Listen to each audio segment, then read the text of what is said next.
ada observasi di kelas ya, belajar sama Bu Nisa. Nah, ini ada beberapa hal yang mau coba kita sharingkan ya Bu Nisa. Gimana perasaan Bu Nisa setelah pembelajaran kemarin? Perasaan saya pribadi ya Bu. Iya. Sebenarnya hari ini berbeda dengan hari-hari biasanya.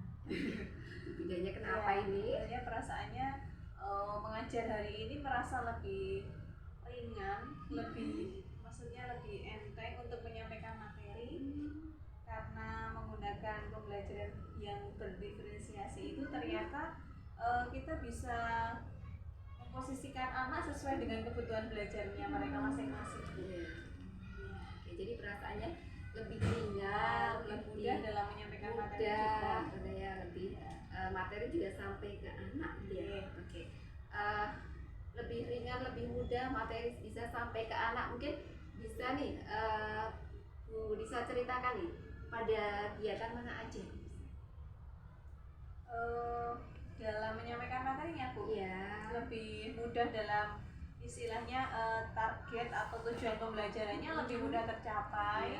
Kemudian dengan pembelajaran yang sesuai dengan kebutuhan anak dan bakat minatnya, itu kita bisa tahu mungkin ada anak yang maksudnya kemampuannya segini, mungkin hanya kemampuannya ada yang 50%, kebutuhan belajarnya ini yang harus kita openi benar. Mungkin ini ada anak yang memang mungkin bisa kita ibaratnya anak ini sudah sudah kebutuhan belajarnya memang sudah hampir 80% terpenuhi, seperti itu. Mungkin ada juga kan tipe belajar anak itu juga berbeda-beda. Ada yang mungkin gaya belajarnya harus dengan visual, mereka harus kalau bisa duduk di depan, kemudian melihat catatan yang ada di papan tulis dengan jelas. Mungkin catatan yang ada di buku harus diberi warna-warna. Memang ada juga anak yang mungkin tipe belajarnya harus sambil gerak, usil, seperti itu. Ada juga yang sering kita temukan juga anak yang tipe belajarnya itu senangnya dengan mendengarkan gitu. Jadi ada yang auditory, visual, dan kinestetik seperti itu. Jadi dengan Bu Nisa coba fasilitasi dan sesuai dengan gaya belajar beda-beda, anak jadi terpenuhi kebutuhannya, seperti itu ya Bu Nisa. Nah, dari yang proses belajar kemarin ada nih enggak nih hambatan atau yang bisa rasakan? Tentunya ada Bu. Kalau dalam proses belajar di kelas itu yang pertama itu waktu Bu.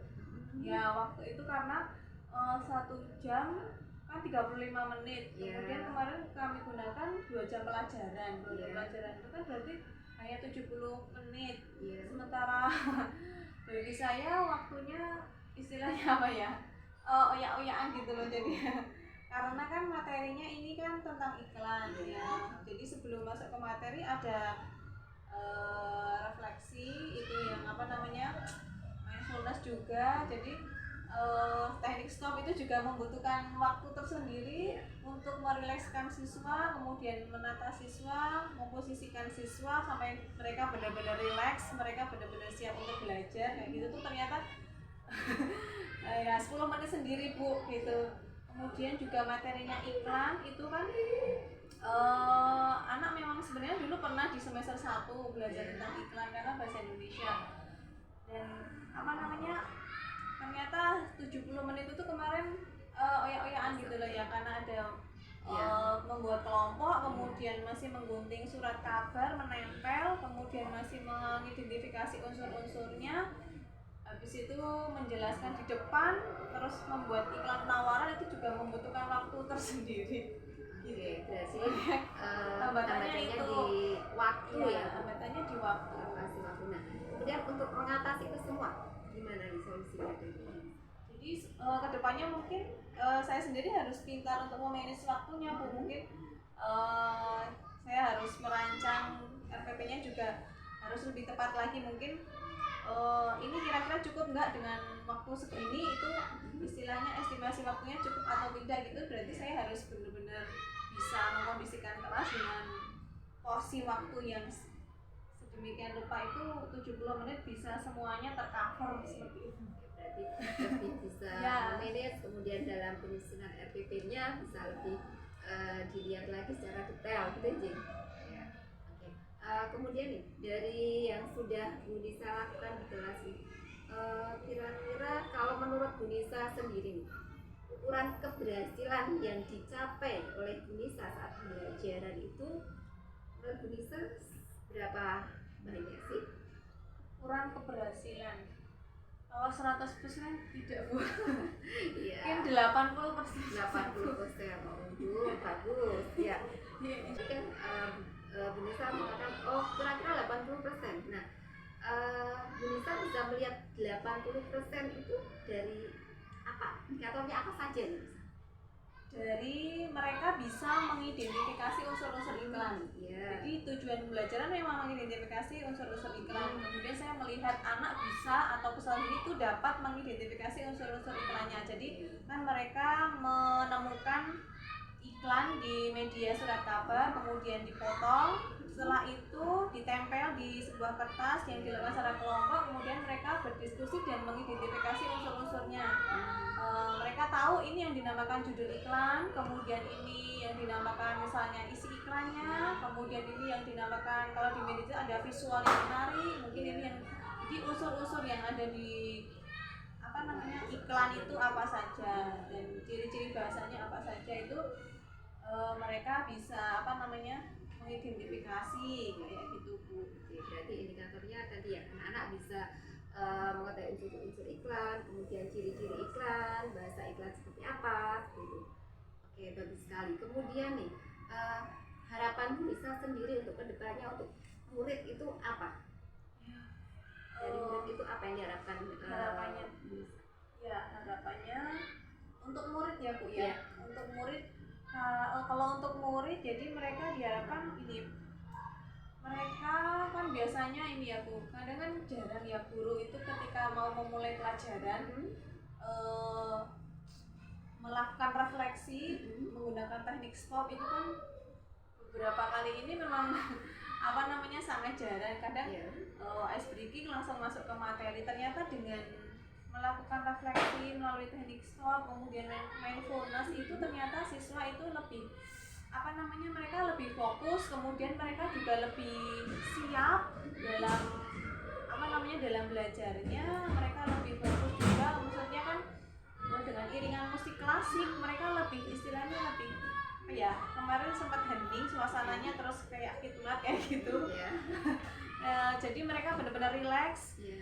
Kemudian diharapkan kalau untuk harapannya bagi siswa ya siswa bisa lebih fokus dalam belajar, mereka lebih mudah dalam memahami materi, kemudian mereka juga bisa mendapatkan istilahnya kalau dari kita maksudnya mendapatkan pembelajaran yang sesuai dengan kebutuhan belajarnya, sesuai dengan minatnya mereka masing-masing.